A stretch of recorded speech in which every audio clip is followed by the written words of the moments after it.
শুভ সকাল সবাইকে স্বাগত জানাচ্ছি নিউজ 24 নিয়মিত আয়োজন আজ সকালের বাংলাদেশে। দর্শক, আজকের পুরো আয়োজন জুড়ে আপনাদের সাথে আছি আমি তাবাসসুম আহমেদ। পৌষ মাস কিন্তু ইতিমধ্যে শুরু হয়ে গেছে।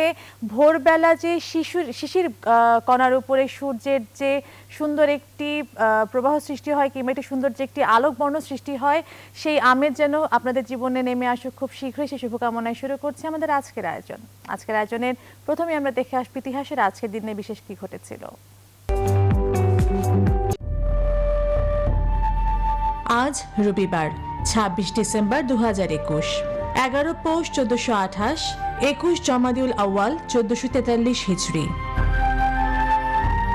ইতিহাসের আজকের দিনে ১৯৬২ সালে বাংলাদেশের জাতীয় মসজিদ ঢাকার বায়তুল মোকাররম মসজিদে জুমার নামাজ আদায়ের মাধ্যমে প্রথম নামাজ পড়া শুরু হয়। ১৯৭৯ সালের আজকের দিনে সাবেক সোভিয়েত ইউনিয়নের রেড আর্মি আফগানিস্তান দখল করে একটি স্বাধীন দেশের বিরুদ্ধে দীর্ঘমেয়াদী সামরিক অভিযান শুরু করে।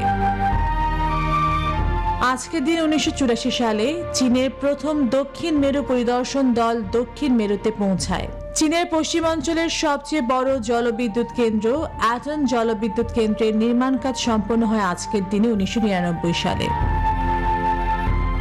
২০০৪ সালের আজকের দিনে ভারত মহাসাগরে প্রায় ৯ রিখটার স্কেলের এক ভূমিকম্পের ফলে সৃষ্ট সুনামি বা সামুদ্রিক জলোচ্ছ্বাস দেখা দেয়, যাতে ২,২০,০০০-এরও বেশি মানুষ প্রাণ হারান।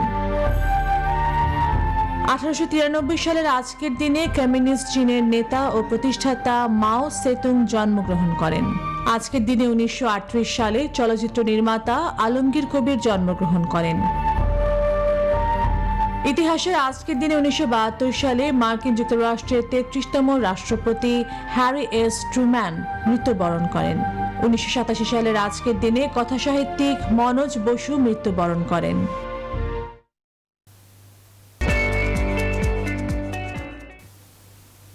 শুরুতেই জানিয়ে দিতে চাই বাংলাদেশ প্রতিদিনের শিরোনাম। বাংলাদেশ প্রতিদিন শিরোনাম করেছে গণকবর, আহাজারি, আর্তনাদ। এছাড়া রয়েছে স্বজনরা চিনতে পারছেন না দগ্ধদের। সহিংসতার মধ্যেই আজ ইউপি ভোট, এরকম শিরোনাম রয়েছে। আর একটি শিরোনাম যদি জানতে চাই বাংলাদেশ প্রতিদিন থেকে, সেটি হলো ধর্ষণের শিকার নারী পর্যটকের জবানবন্দি। কালের কণ্ঠে শিরোনাম জানাচ্ছে দর্শক। কালের কণ্ঠ শিরোনাম করেছে হারানো স্বজনের জন্য অশ্রু, ২৩ জনের গণকবর, ১৪ জনকে পারিবারিকভাবে দাফন। শিরোনাম রয়েছে পোড়ার যন্ত্রণার সঙ্গে ভয়াল স্মৃতির তারা। প্রথম আলো রয়েছে আমার কাছে দর্শক, তারা শিরোনাম করেছে ইউপি নির্বাচন চতুর্থ ধাপেও সংঘাতময় পরিস্থিতির শঙ্কা। এছাড়া শিরোনাম রয়েছে লঞ্চ অগ্নিকাণ্ড, সাঁতার না জানা জাবি শিক্ষার্থী ফাতেমা মায়ের পরামর্শে প্রাণে বাঁচলেন। সমকালের শিরোনাম জানাচ্ছি দর্শক। সমকাল শিরোনাম করেছে হাত বদল আর চাঁদায় দাম বাড়ে ৩ গুণ, অর্থাৎ বাজারের সবজির দাম, নিত্যপণ্যের দাম বাড়ছে, সেটি নিয়ে শিরোনামটি ছিল। আরো শিরোনাম রয়েছে সমকালে স্বজনের ভেজা চোখ প্রিয় মুখের খোঁজে। ডেইলি সানের শিরোনাম জানাচ্ছি। ডেইলি সান শিরোনাম করেছে relatives search for loved ones. এছাড়া শিরোনাম রয়েছে fourth phase UP polls today. The daily star রয়েছে দর্শক আমার কাছে, তারা শিরোনাম করেছে everything the dead was wrong, launch fire on Sugandha river. এছাড়া শিরোনাম রয়েছে in hospital bed they recall the horror. বাংলানিউজ24.com এর শিরোনাম জানাচ্ছি সিলেটের ২০ ইউপিতে ভোট সব কেন্দ্রেই ঝুঁকিপূর্ণ। এছাড়া শিরোনাম রয়েছে ২ দিনের মধ্যে বৃষ্টির আভাস। দর্শক, দেশের বাইরে থেকে দ্য নিউ ইয়র্ক টাইমস রয়েছে আমার কাছে, তারা শিরোনাম করেছে hospitals face omicron crush on Christmas. দর্শক, এই ছিল মোটামুটি ঢাকা থেকে এবং দেশের বাইরে থেকে প্রকাশিত কিছু সংবাদপত্রের প্রধান প্রধান শিরোনামগুলো। আমরা এবার চলে যাব আজকের পর্যালোচনায়। আমাদের সাথে আজকে অতিথি হিসেবে যুক্ত হচ্ছেন নৌ সড়ক ও রেলপথ রক্ষা জাতীয় কমিটির সাধারণ সম্পাদক আশিস কুমার দে। আশিস কুমার দে, আপনাকে স্বাগত জানাচ্ছি আমাদের আজকের আয়োজনে। সুপ্রভাত। জি, প্রথম যে শিরোনামটি আপনি পড়লেন বাংলাদেশ প্রতিদিনের, সেটি হলো লঞ্চ ডিজাস্টার দিয়ে শুরু। সত্যিকার অর্থে এই গত ৩টে দিন আমরা গোটা দেশবাসী, এমনকি বহির্বিশ্ব যারা আছেন বাংলাদেশের নাগরিক, তারা এক ধরনের শোক এবং ক্ষোভের মধ্য দিয়ে দিন কাটাচ্ছেন। বাংলাদেশের যে মুহূর্তে আমরা বিজয়ের সুবর্ণ জয়ন্তী উদযাপন করছি, ওই মুহূর্তে এত বড় ট্র্যাজেডি সত্যি সকলের হৃদয়কে খুব গভীরভাবে মর্মাহত করে। জি, আমাকে, আপনাকে, সবাইকে নিশ্চিত করেছে। তো এই দুর্ঘটনা প্রতিরোধের যথেষ্ট প্রতিরোধমূলক ব্যবস্থা আগের থেকে নেওয়া উচিত ছিল। আমরা কেউই প্রস্তুত ছিলাম না এই ধরনের একটি ঘটনা ঘটবে। তারপরেও ঘটনা পরবর্তী যে মানে বিশেষজ্ঞদের বিশ্লেষণে আশিস কুমার দে, আমি দুঃখিত আপনাকে থামানোর জন্য। আপনি বলছিলেন যে এটির যে প্রতিরোধমূলক ব্যবস্থা সেটা আমাদের নেওয়া উচিত ছিল। এই নেওয়া উচিত ছিল কিন্তু নতুন আজকের কথা না, আরো অনেক দিন ধরে প্রতিবার একটি করে ঘটনা ঘটে এবং আমরা প্রতিবার বলি এটি নেওয়া উচিত ছিল, কিন্তু সেই নেওয়াটা কিন্তু এখন পর্যন্ত হয়ে ওঠেনি। আমার প্রশ্ন আপনার কাছে একটি আরো প্রশ্ন আসলে তার আগে একটু জানতে চাই, এই যে একটি ফিটনেস বিহীন লঞ্চ বলা হয়েছে, কমিটি যে গঠন করা হয়েছে সেই কমিটিতে কিন্তু উঠে এসেছে লঞ্চের ইঞ্জিনের সমস্যা পেয়েছে তদন্ত কমিটি, কালের কণ্ঠের শিরোনাম রয়েছে, এবং সমকাল বলছে পরীক্ষামূলক ইঞ্জিনে চলছিল অভিযান 10। এই যে একটি পরীক্ষামূলক এবং সমস্যাপূর্ণ ত্রুটিপূর্ণ একটি ইঞ্জিন নিয়ে লঞ্চ নামিয়ে দেওয়া হলো, এই যে পারমিটটি পেল, এই পারমিটটি আসলে কিভাবে পেল?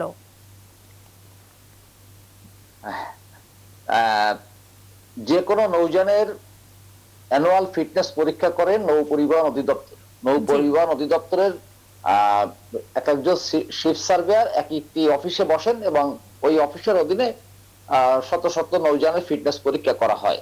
এখন যে প্রসঙ্গটি কালের কণ্ঠে এসেছে যে ইঞ্জিনের ত্রুটি ছিল, হ্যাঁ, দুটি ইঞ্জিনের মধ্যে একটি ইঞ্জিনের ইন্ডিকেটরের কভারের নাট খোলা ছিল, নাট ঢেরা ছিল, আর ওই একই ইঞ্জিনে 6 নম্বর সিলিন্ডারের উপরে যে ট্যাপ, সে ট্যাপটি ভাঙা ছিল। ফলে এটি যে যান্ত্রিকভাবে ত্রুটিপূর্ণ ছিল এই বিষয়টি পরিষ্কার। এই লঞ্চটিকে অ্যানুয়াল ফিটনেস সনদ দিয়েছেন নৌ পরিবহন অধিদপ্তরের সদরঘাট কার্যালয়ের ইঞ্জিনিয়ার অ্যান্ড শিপ সার্ভেয়ার। তাকে অবশ্যই আইনের আওতায় আনা উচিত। আমরা ইতিপূর্বে দেখেছি যে 2014 সালে যখন পিনাক 6 দুর্ঘটনায় অর্ধ শতাধিক লোকের সলিল সমাধি ঘটলো, তখন কিন্তু দ্রুত তদন্ত কমিটি গঠনের সঙ্গে সঙ্গে কিন্তু অভিযুক্ত কর্মকর্তাকে সাময়িক বরখাস্ত করা হয়েছিল। কিন্তু আমরা গত 2 বছরে বেশ কয়েকটি লঞ্চ ডিজাস্টারের পরও এই ধরনের যারা অভিযুক্ত কর্মকর্তা তাদেরকে আইনের আওতায় আনার কোনো লক্ষণ দেখিনি। এই শাস্তি না পাওয়া বা বিচারহীনতার সংস্কৃতি যতদিন চলবে ততদিন এই দুর্ঘটনাও চলতে থাকবে, আমরাও স্বজনদের হারাতে থাকবো। আশিস কুমার দে, আপনি যেটা বলছিলেন যে এটি যতদিন পর্যন্ত আইনের আওতায় না আনা হবে এবং স্বজনদের হারাতে থাকবে, আসলে স্বজনদের কিন্তু আমরা হারাচ্ছি এবং একটি একটি প্রাণ ঝরে পড়ে যাচ্ছে। এতে যাদের আইনের আওতায় আনার দরকার তারা কিন্তু আসলে খুব একটা ক্ষতিকর, মানে তাদের খুব একটা ক্ষতি হচ্ছে না, কারণ যার আত্মীয় স্বজন কিংবা পরিবার পরিজন যাচ্ছে তারাই সেই বেদনা বুঝতে পারছে। কিন্তু আমার প্রশ্ন হলো তাহলে কোথায় গিয়ে ঠেকবে, মানে কবে গেলে আমরা আসলে এই যে আইনের আওতায় আনা দরকার আমরা বরাবরই বলছি কিন্তু আনা হচ্ছে না কারণটিকে আপনার কাছে কি মনে হচ্ছে? আইনের আওতায় আনার কতগুলো পদ্ধতি আছে। একটি দুর্ঘটনা ঘটার পর তদন্ত কমিটি গঠন হবে, তদন্ত কমিটির প্রতিবেদন প্রকাশ করা হবে। কিন্তু আমরা গত 1.5-2 বছর ধরে লক্ষ্য করছি অদৃশ্য কারণে তদন্ত কমিটির রিপোর্ট প্রকাশ করা হয় না। 2020 সালের অর্থাৎ গত বছরের 29শে জুন ঢাকা সদরঘাটের ওখানে একটি লঞ্চের ধাক্কায়, বড় লঞ্চের ধাক্কায় ছোট লঞ্চ ডুবে 34 জনের সলিল সমাধি ঘটে। এই ঘটনা তদন্ত কমিটি গঠিত হয়েছিল কিন্তু তদন্ত রিপোর্ট আজও প্রকাশ হয়নি।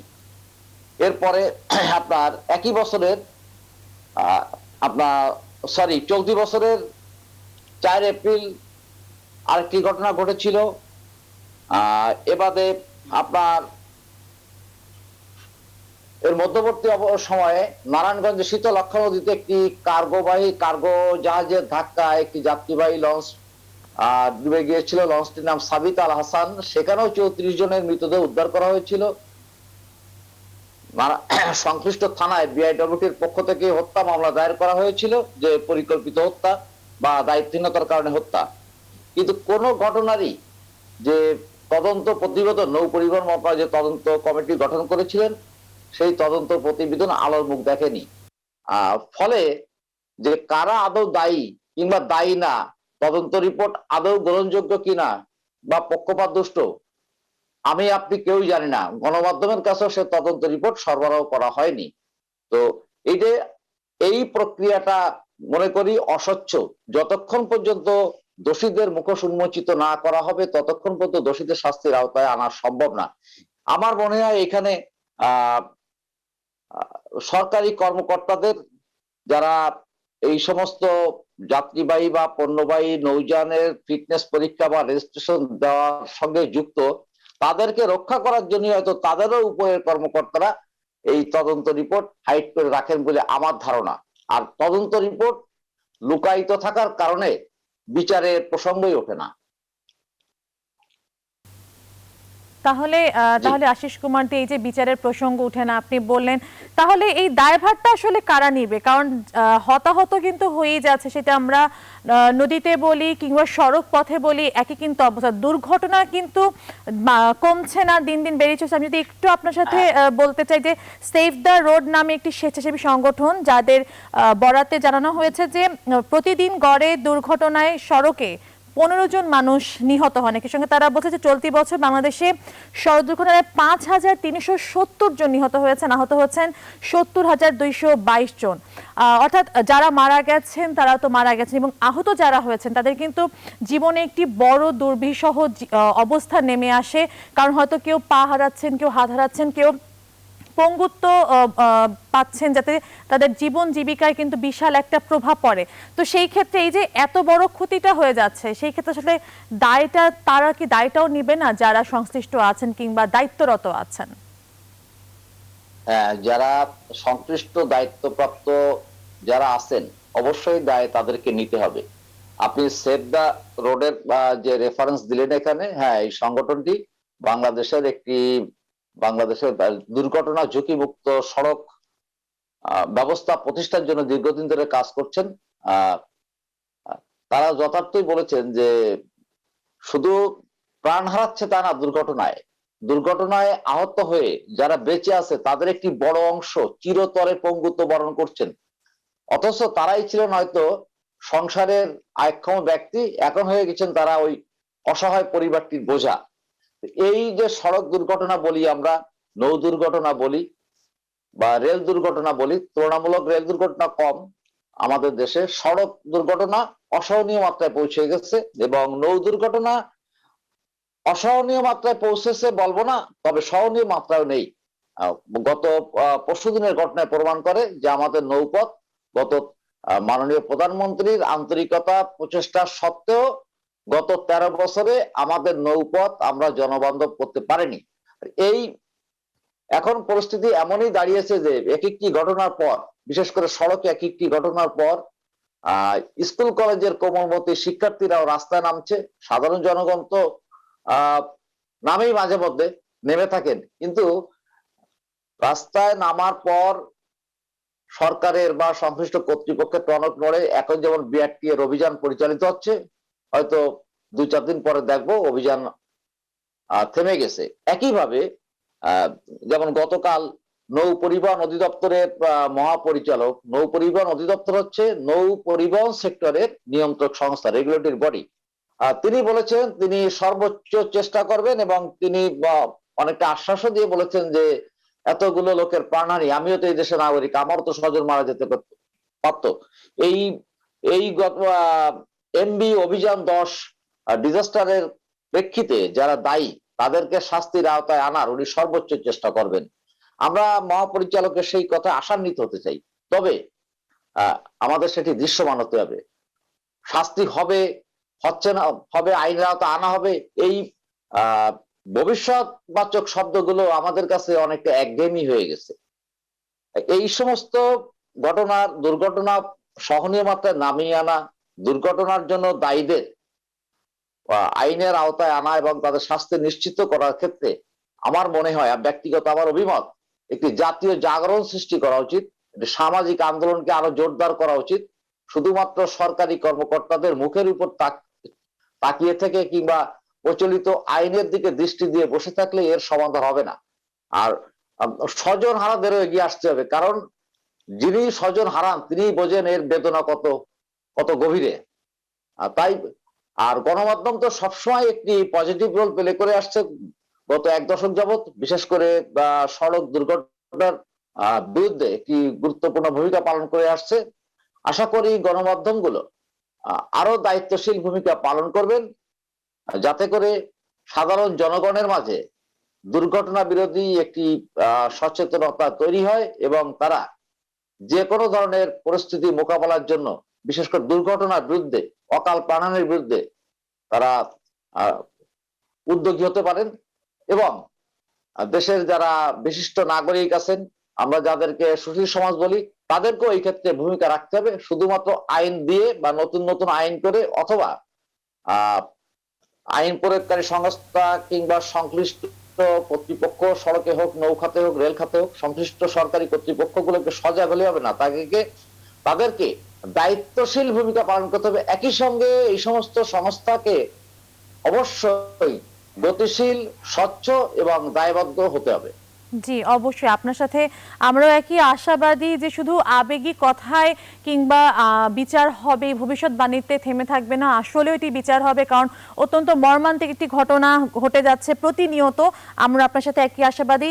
আশিস কুমার দে, আমি আরেকটি বিষয়টা জানতে চাচ্ছি, গণপরিবহনের লোকাল বাসের ভোগান্তি কমাতে বাস রুট রেশনালাইজেশনের অংশ হিসেবে কেরানীগঞ্জের ঘাটার চর থেকে কাঁচপুর পর্যন্ত চালু হচ্ছে ঢাকা নগর পরিবহন, আজ থেকে যেটি চালু হওয়ার কথা রয়েছে। তো আপনার কাছে কি মনে হচ্ছে, এই যে ঢাকা নগর পরিবহনটি চালু হবে আজ থেকে, সেই ক্ষেত্রে ভোগান্তি কতটুকু কমবে?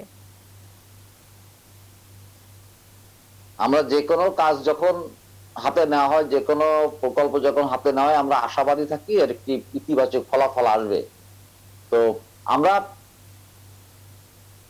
এই যে আজকে যে রুটটি চালু হবে, আমরা প্রত্যাশা করি এটি সুফল বয়ে আনুক, কিন্তু আমি সন্দিহান এটি আদৌ সুফল বয়ে আনতে পারবে কিনা। এই কারণে বলছি,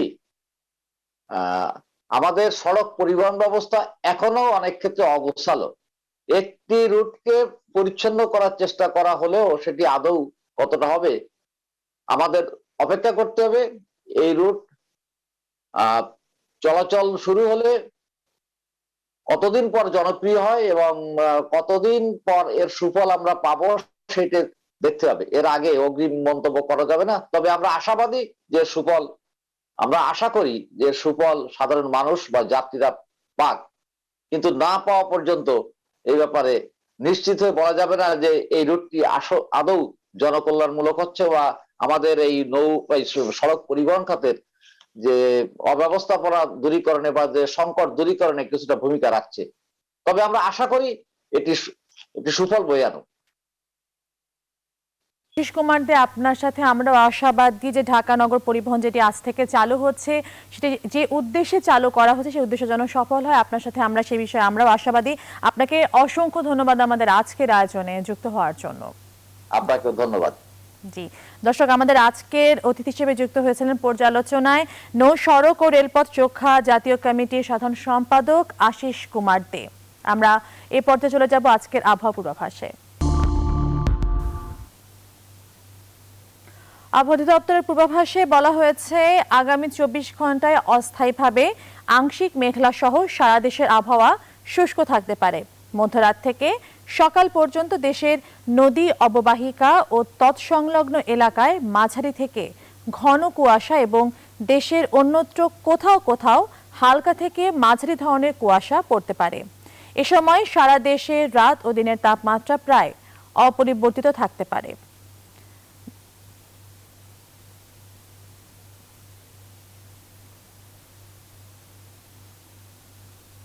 দর্শক, এবার জানিয়ে দিতে চাই আজকে বিভাগীয় শহরগুলোতে সর্বোচ্চ এবং সর্বনিম্ন তাপমাত্রা কত থাকতে পারে। প্রথমে জানাবো ঢাকা বিভাগীয় শহরগুলোর খবর। ঢাকা বিভাগীয় শহরগুলোতে আজকে সর্বোচ্চ তাপমাত্রা থাকতে পারে 25.6 ডিগ্রি সেলসিয়াস এবং সর্বনিম্ন তাপমাত্রা হতে পারে 16.6 ডিগ্রি সেলসিয়াস। এবার দক্ষিণের অঞ্চল চট্টগ্রাম বিভাগীয় শহরগুলোতে আজকে সর্বোচ্চ তাপমাত্রা হতে পারে প্রায় ঢাকার মতনই 25.8 ডিগ্রি সেলসিয়াস এবং দিন শেষে সেই তাপমাত্রা বেশ কমে আসতে পারে এবং সেটি হতে পারে 10.7 ডিগ্রি সেলসিয়াস। রাজশাহী বিভাগীয় শহরগুলোতে সাধারণত রাজশাহীতে গরমটি বেশি পড়ে। আজকে কেমন থাকবে আবহাওয়ার পূর্বাভাস? আজকে সর্বোচ্চ তাপমাত্রা থাকতে পারে রাজশাহী বিভাগীয় শহরগুলোতে 25.8 ডিগ্রি সেলসিয়াস এবং সর্বনিম্ন হতে পারে 11.1 ডিগ্রি সেলসিয়াস। বরিশালে আজকে সর্বোচ্চ তাপমাত্রা থাকতে পারে 26.1 ডিগ্রি সেলসিয়াস এবং সর্বনিম্ন হতে পারে 12.8 ডিগ্রি সেলসিয়াস।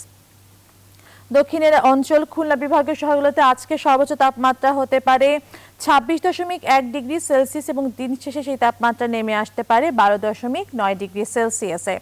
সিলেট বিভাগীয় শহরগুলোতে আজকে সর্বোচ্চ তাপমাত্রা হতে পারে 24.3 ডিগ্রি সেলসিয়াস এবং সর্বনিম্ন হতে পারে 12.7 ডিগ্রি সেলসিয়াস।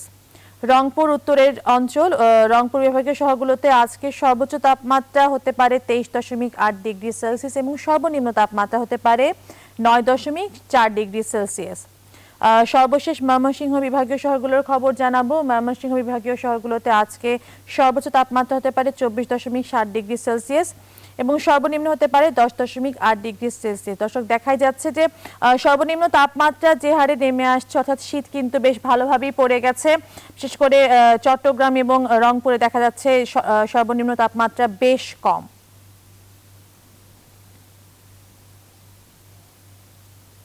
দর্শক, এবার জানিয়ে দিব আজকে সূর্যোদয় এবং সূর্যাস্তের সময়সূচি। আজ সূর্যোদয় হয়েছে ভোর 6টা 39 এবং আজকের সূর্যাস্ত হবে সন্ধ্যা 5টা 19। দর্শক, জানাচ্ছিলাম আজকের আবহাওয়া পূর্বাভাস কেমন থাকবে সারাদিনে। আমরা এই পর্যায়ে চলে যাব আজকের রাশিফলে, জানাবেন কেসিপাল। কেসিপাল, আপনাকে স্বাগত জানাচ্ছি। আজকের রাশিফলে কি আছে আমাদেরকে জানাবেন। অসংখ্য ধন্যবাদ। সেই সঙ্গে নিউজ 24 এর পক্ষ থেকে সকল দর্শকদের জন্য আন্তরিক শুভেচ্ছা, অভিনন্দন। সর্বপ্রথম মেষ রাশির জাতক জাতিকা যারা আছেন তাদের জন্য আজকের দিনটিতে বিশেষ করে কর্ম ব্যবসা বাণিজ্যে যদিও উন্নতি হবে, তবে শ্রমিক কর্মচারীদের প্রতি তীক্ষ্ণ নজর রাখতে হবে আর নিজের শরীর স্বাস্থ্যের উপরও বিশেষ করে যত্নশীল হতে হবে। এমনকি সময় উপযোগী চিকিৎসকের পরামর্শ নেওয়ার আবশ্যকতা রয়েছে। সেই সঙ্গে দুর্ঘটনা ও অপ্রীতিকর ঘটনা এড়াতে ভিড় ভাড় মিছিল মিটিং অবশ্যই বর্জন করতে হবে। তাছাড়া অর্থকরী সতর্কতার সাথে নাড়াচাড়া করতে হবে। রাগ জেদ ক্রোধ অহংকার সর্বতোরূপে বর্জন করতে হবে। এবার বৃষ রাশির জাতক জাতিকা যারা আছেন তাদের জন্য আজকের দিনটিতে বিশেষ করে পিতামাতার কাছ থেকে ভরপুর সাহায্য সহযোগিতা এবং আশীর্বাদ প্রাপ্ত হবেন। তাছাড়া হারানো পিতৃ মাতৃ ধন সম্পত্তি ফিরে পাওয়ার পথ প্রশস্ত হবে। সন্তানদের কেরিয়ার অধ্যয়ন এবং স্বাস্থ্য বিষয়ক দুশ্চিন্তার অবসান ঘটবে। এমনকি কোনো না কোনো সন্তান রাষ্ট্রীয় বা সামাজিক পুরস্কারে ভূষিত হতে পারে। সেই সঙ্গে মন সুর সঙ্গীত ধর্ম আধ্যাত্মিকতা এবং সৃজনশীল কাজবাজের প্রতি আকৃষ্ট হয়ে থাকবে। তবে শত্রু ও বিরোধী পক্ষরা অবশ্যই মীমাংসা করতে আগ্রহান্বিত থাকবে। এবার মিথুন রাশির জাতক জাতিকা যারা আছেন তাদের জন্য আজকের দিনটিতে দীর্ঘদিন ধরে যাদের দাম্পত্য জীবনে অশান্তি চলছিল, প্রেমে ফাটল ধরেছিল, বন্ধুত্বে বিচ্ছেদ ঘটেছিল, এমনকি সহকর্মী অংশীদারদের সাথে মতানৈক্য ছিল, সেগুলো পরিপূর্ণ মীমাংসা করিয়ে দিয়ে সুখের হাসি মুখে ফোটাবে। এমনকি দূর থেকে আসা ডাক বেকার যুবক যুবতীদের মুখে হাসির ঝলক ফোটাবে। গৃহবাড়ি অতিথি সমাগমে মুখর হয়ে থাকবে। আপনাদেরকে অতিথি সেবায় ব্যস্ত হয়ে থাকতে হবে। এমনকি সন্তানদের আচরণ নিয়ে কিছুটা মনোকষ্ট মনোবেদনার কারণ হলেও তা দীর্ঘস্থায়ী হবে না। এবার কর্কট রাশির জাতক জাতিকা যারা আছেন তাদের জন্য আজকের দিনটিতে আপনাদের গৃহবাড়িতে কোনো না কোনো মাঙ্গলিক অনুষ্ঠান অনুষ্ঠিত হবে, যার ফলে ভাই বোনদের সাথে দীর্ঘদিনের মতানৈক্যের অবসান ঘটবে। এমনকি কর্মের সুনাম যশ পদোন্নতির পথ সুগম করবে। তাছাড়া বিবাহযোগ্য পাত্রপাত্রীদের বিবাহের টঙ্কার বেজে উঠবে। সেই সঙ্গে সপরিবারে কোনো না কোনো ধর্মীয় অনুষ্ঠানে যোগদান করতে পারেন। এমনকি বাণিজ্যিক সফল লাভদায়ক হবে। সেই সঙ্গে ভ্রমণকালীন পরিচয় থেকে বন্ধুত্ব থেকে অদূর ভবিষ্যতে পরম আত্মীয়ের দিকে ধাবিত করতে পারে। এবার সিংহ রাশির জাতক জাতিকা যারা আছেন তাদের জন্য আজকের দিনটিতে হাত বাড়ালেই নিত্য নতুন সুযোগ এসে হাজির হবে। এমনকি অর্থ উপার্জনের চতুর্দিক থেকে লাগাতার উন্নতি করতে থাকায় ব্যাংক ব্যালেন্স বৃদ্ধি পাবে। সেই সঙ্গে ধার কর্জ ঋণ মুক্তির পথ প্রশস্ত হবে। যাদের সুনাম যশ খ্যাতি প্রতিপত্তি হারিয়েছিল সেগুলো পুনরায় ফিরিয়ে দেওয়ার জন্য দিনটি রেকর্ড সৃষ্টিকারী দিবস হিসেবে গণ্য হবে। এমনকি বিশেষ করে রাগ জেদ ক্রোধ অহংকার বর্জনের সাথে পরিশ্রমী মিতব্যয়ী কৌশলী এবং সঞ্চয়ী হলে আজকের দিনটি আপনাদের জন্য ভবিষ্যৎ নির্ধারণে সহায়ক ভূমিকা পালন করবে। তবে 2 চাকার বাহন বর্জন করতে হবে। এবার কন্যা রাশির জাতক জাতিকা যারা আছেন তাদের জন্য আজকের দিনটিতে যারা অতীতে মনোবল হারিয়েছেন, জনবল হারিয়েছেন, অর্থবল হারিয়েছেন, সেগুলো পুনরায় ফিরিয়ে দেবে। এমনকি নতুন গৃহবাড়ি, ফ্ল্যাট বাড়ি, ভূমি সম্পত্তি, দোকানপাট ও যানবাহন ক্রয়ের স্বপ্ন বাস্তবায়নের দিকে ধাবিত করবে। সেই সঙ্গে গৃহবাড়িতে অতিথি সমাগমে মুখর হয়ে থাকবে। এমনকি সম্ভাব্য ক্ষেত্রে পরিবারে ছোট্ট নতুন মুখের আগমন ঘটতে পারে। এমনকি শিক্ষার্থীদের মনোবল 10 গুণ চাঙ্গা করে তুলবে। সেই সঙ্গে প্রতিযোগিতামূলক পরীক্ষায় জয়লাভ করবেন, উচ্চ শিক্ষার দ্বার খুলবে। এমনকি সদ্য সমাপ্ত শিক্ষার্থীদের কর্মপ্রাপ্তির বাসনা পূর্ণ করবে। এবার তুলা রাশির জাতক জাতিকা যারা আছেন তাদের জন্য আজকের দিনটিতে বিশেষ করে আয় বুঝে ব্যয় করতে হবে। টাকা পয়সা হাতে আসতে আসতে মাঝপথে আটকে যেতে পারে। ব্যবসা বাণিজ্যে মন্দাভাব বিরাজ করতে পারে। কর্মস্থলে একটা অশান্তির পরিবেশও কিন্তু সৃষ্টি হতে পারে। সেই সঙ্গে প্রেমিক প্রেমিকারা অভিমান বশত মন ভিন্ন দিকে ধাবিত করতে পারে। অবশ্য সংকটকালে বন্ধু বান্ধব, আত্মীয় পরিজনেরা সহযোগিতার হাত বাড়িয়ে ধরবে। তবে লটারি, জুয়ারে, শেয়ার, হাউজিং, ব্রোকারি, দালালি, কন্ট্রাক্টরি ব্যবসায় বিনিয়োগ না করাই সমীচীন হবে। এমনকি নেশা জাতীয় দ্রব্য থেকে সর্বদা দূরে থাকার আবশ্যকতা রয়েছে।